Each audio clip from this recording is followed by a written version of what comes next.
Okay. Okay, my name is Linda Ericsson, and I have deaf blindness, just like Nazrin told you just a minute ago. And I also would like to thank Nazrin for what you said earlier this morning today.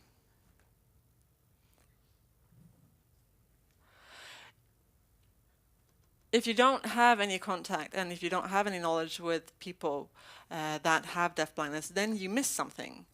And I think what you said is a really important perspective to keep in mind, that these people with deaf blindness also can contribute to society. I work at the National Resource Center for Deaf Blindness, and you have already heard a few facts about that today. It is a place where knowledge and experience can come together, and we have information about the combination with visual and hearing impairment.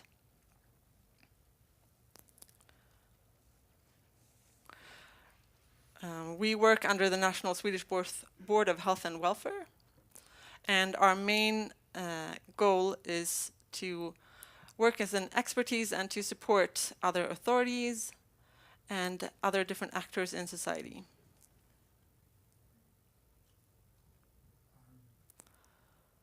Like Thomas told you before, that SPSM works with schools and teachers. We do that, but for the whole of society.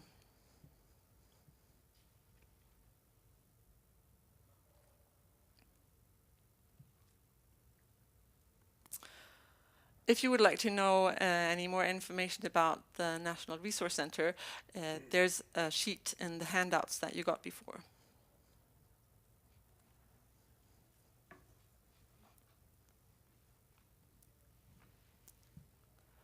Today I thought I would tell you a little bit about the Nordic definition of deafblindness, but you've already heard that before, and you heard about different definitions of deafblindness,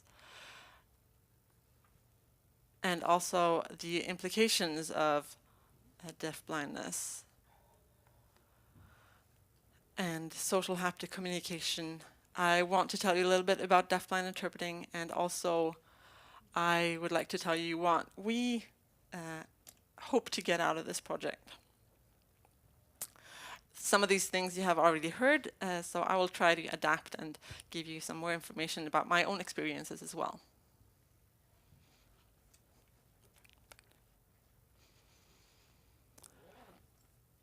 Well, the Nordic definition you recognize by now.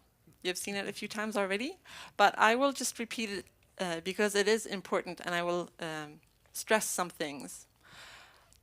Deafblindness is a combination of vision and hearing impairment, which causes a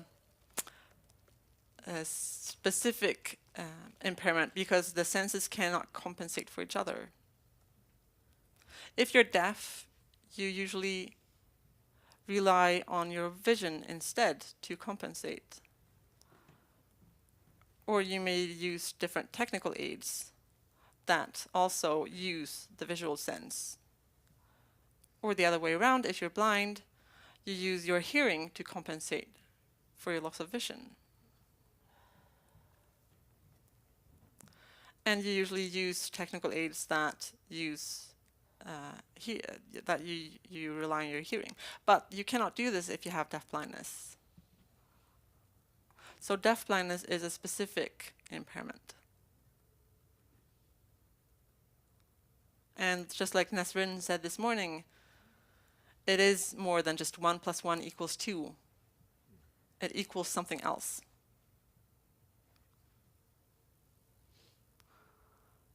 So what is important is that when you have deafblindness, you use your tactile sense a lot more. It becomes more important. There's a researcher from Italy who's called Alberto Galace. And his research is about the tactile sense. And he says that there is very little research in this area. And he means that that touch is a sense that is both undervalued and unappreciated.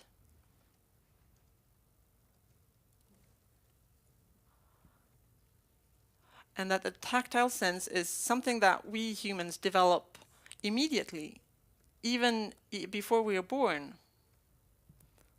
We start developing our tactile sense.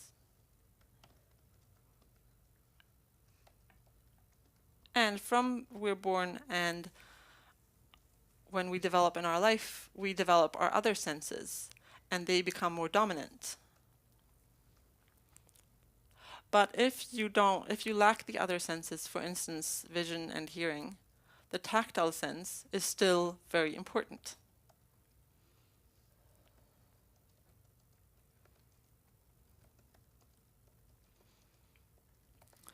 And I usually ask people to become more aware and to consider what you actually get from your tactile sense. What do you receive from it? Because we learn so much from it. But I think most people here don't think about it. We're not aware. Just a small example, maybe if you meet a new person, I think usually you go up to that person and you maybe shake their hand.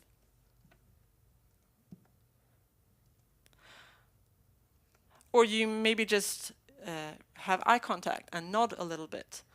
But when you actually do shake a person's hand, then you can read something from their hand. You can actually get information just from that brief moment of contact.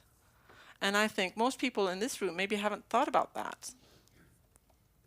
But next time you meet someone and you shake their hand, just think about for a minute what that tells you, what you know from that. It's just a small everyday example.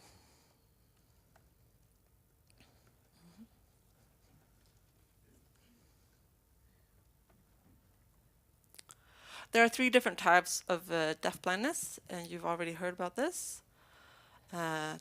Thomas and Henrik talked about congenital deafblindness. And this usually affects the language development a lot. It may be much more difficult to acquire language.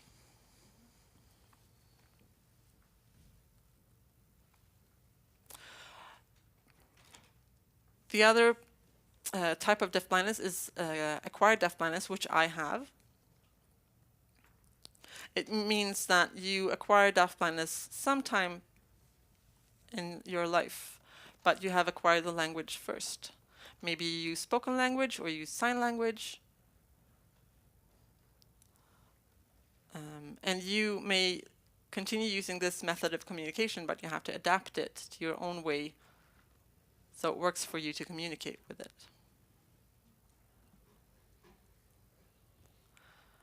And the last type is people with deafblindness due to old age.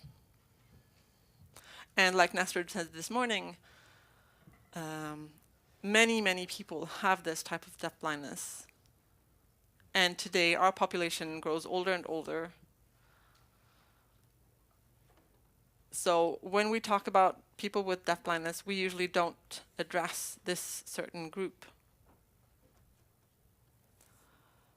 Because they're usually not aware themselves that they may have deafblindness. But they actually do have the same difficulties as other people with deafblindness.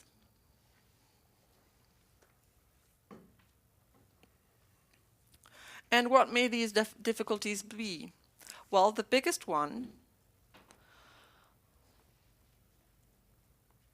like you heard earlier today, is the social interaction, how to communicate, how to get information, and how to orient yourself and navigate around in the environment. These are the biggest implications of deafblindness. And these we have to keep in mind when working with this. And what I would like to stress is that communication is one part. And communication is also the base of all the other areas.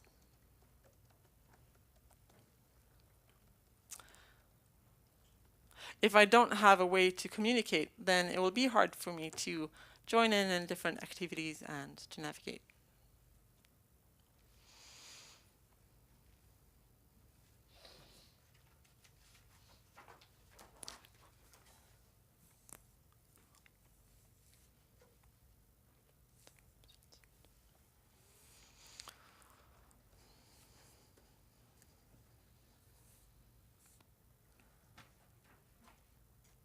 Communication. I said that that was the most important area. And how do people with deafblindness communicate? Well,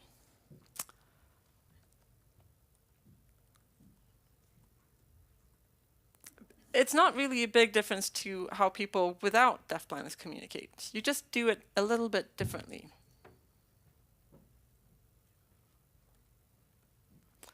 You can see different ways of communication here on the slide. I won't talk about all of them. But you can use spoken language with or without technical aids. If you still have residual hearing, that might work for you. Or you may use sign language. You can use the visual type of sign language if you still have residual vision, or you can use sign language in the tactile form, like I do. The next one is written language, and you may use just regular black print, or braille, or other types of technical aids. And like Henrik said before, in this area, there has been a lot of development the last few years. You said that today everybody has a cell phone, and so do I. But the way I use my cell phone is I connect it to a braille display. So what you can do with your cell phones, I can do the same with mine, except I do it via a braille display. But that demands that I have been educated before, so I know how to use these different programs. And I need my communication to work to be able to learn how a cell phone works and how I use it with my braille display. But to me, it's a good way of communicating and get information. The next one is different types of maybe pictures, symbols, any other alternative communication you use to get information. And it can be pictures that you can see, or tactile pictures, or symbols that you can feel tactile or visually. And it may also be any other method that works for you. You can use Tadoma, or maybe a child with congenital deaf blindness creates his or her own method of communication with their, for instance, parents.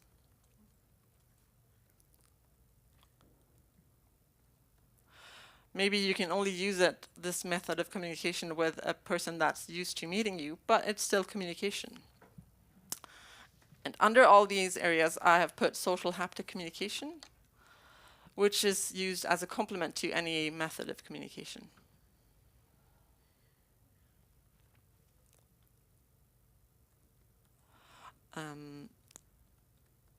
Like I said before, the tactile sense is very important.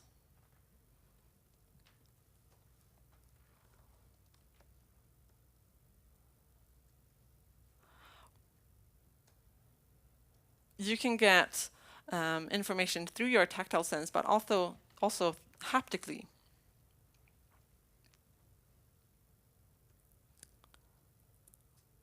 what you get via, for instance, tactile sign language is not enough. You also need to get a complement of other, more information. So, social haptic communication, you can use, like I do it today. I get feedback, confirmation. You can also use it to give quick social messages. Like during my speech here, I've learned that someone's been walking out through the door and that that person came back. You can also express emotions and states of mind. For instance, when you in the audience smile or laugh, I can get that via social haptic communication. You can use it to get attention. Thomas said before, maybe you can use your foot as a way of knocking at someone's door.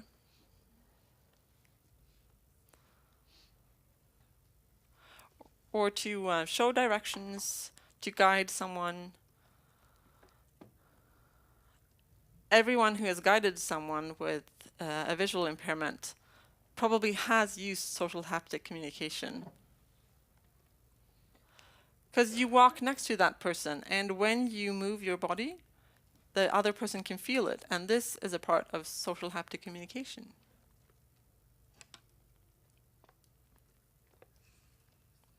You can also use it to, for instance, describe a room, what it looks like, so that the person with deafblindness can get a feeling of where he or she is and how what the room looks like.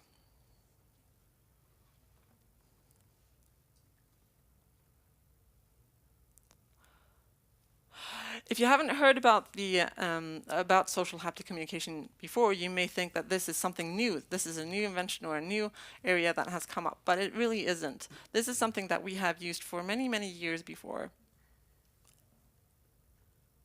But what is different is that we weren't aware of it then. We haven't actually talked so much about it. Maybe the past 10 to 20 years, we started talking about it and being more aware of it.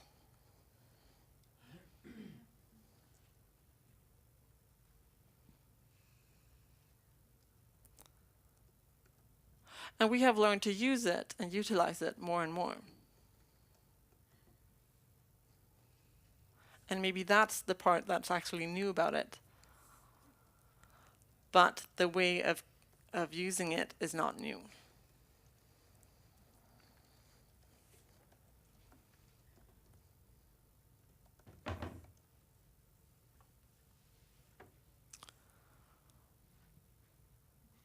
So social haptic communication is something that can be used when words or signs is not enough.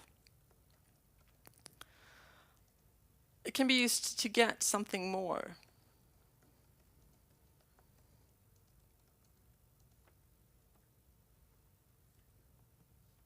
To maybe get a different perspective of the situation.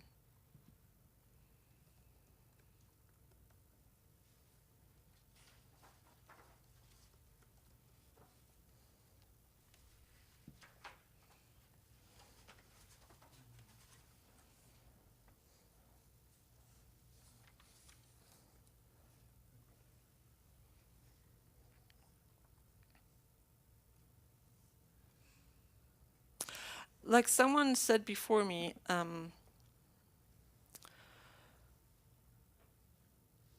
when you have deafblindness, you are drained on energy a lot of the time. If you, for instance, haven't had a good night's sleep, that will impact how you can use your residual vision and residual hearing. It may work one day and the other day not.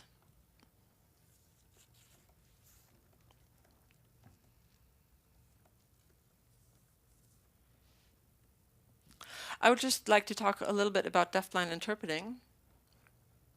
And this is something that is very important for myself.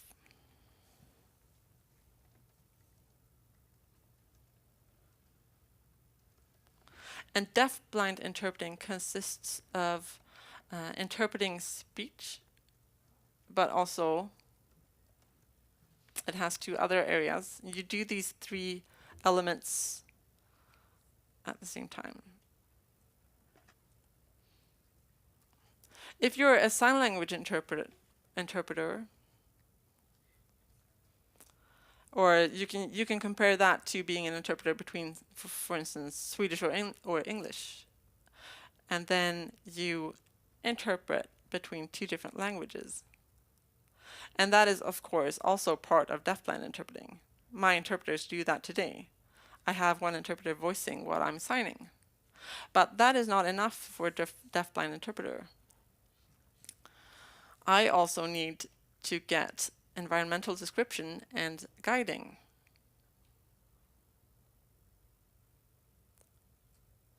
And this I do through different kind of methods, just like the methods a person with deafblindness uses to communicate.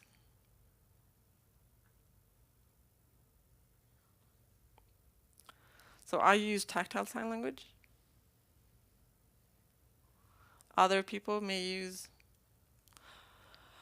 different methods to receive their interpretation.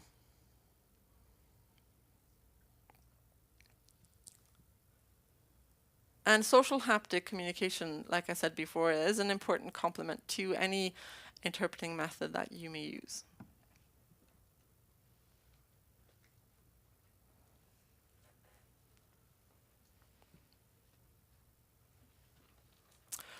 What I would like you to keep in mind and remember is, like I said before,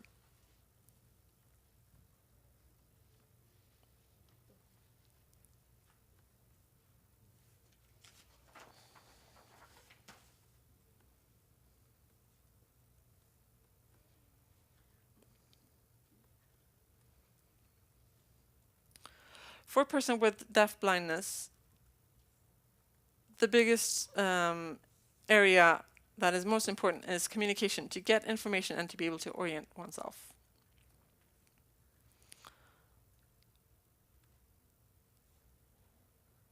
And when you use a deafblind interpreter, you are facilitated with these areas. The interpreter interprets the signing or the speech, but also gives information about the environment and helps you orient.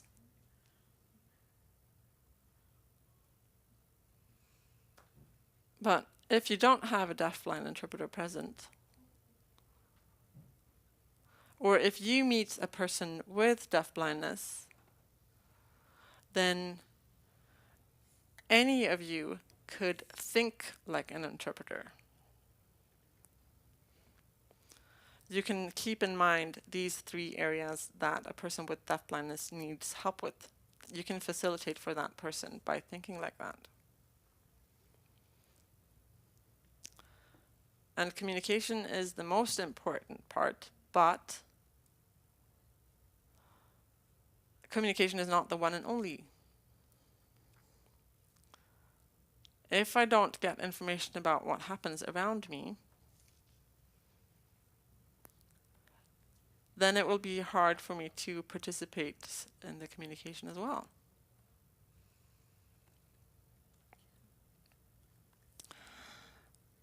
An everyday example may be that a person is talking, but all of a sudden leaves.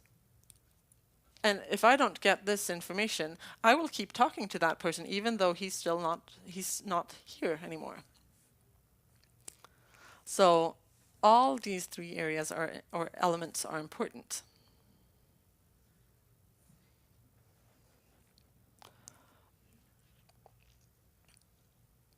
Lastly, I'd like to talk about what we would like to wish from this project. And these are not my personal wishes. It is from my team at the NKCDB, the National Resource Center. And like I said before, I would like you to think about these three elements of deafblind interpreting and keep them in mind.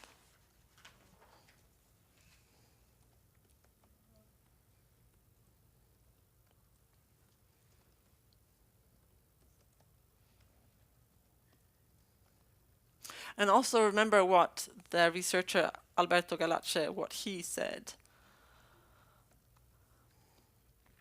He said that touch and the tactile sense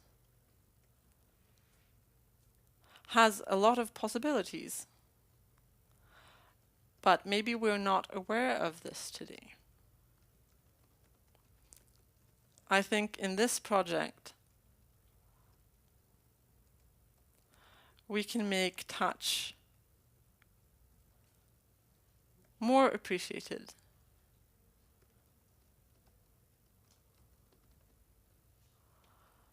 And what I also would like to ask you is to collaborate with other people around you. Like Nasrin and Jenny said that you already have done. I'm very happy for this because I think it's important to collaborate over the borders to be able to share knowledge and experience with each other. And like I said in the beginning, people with deafblindness, they themselves have experience.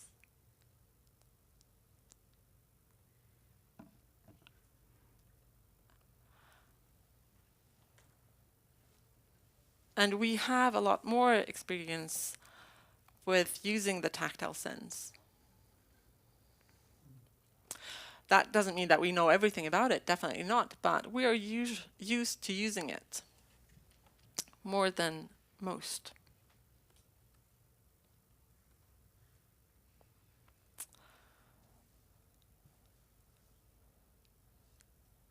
I'd be happy to answer any questions that you may have. You can just contact me. I don't have my contact information on a slide, but if you just visit the NKCDB webpage, National Resource Center's webpage, you can get in touch with me. Thank you very much.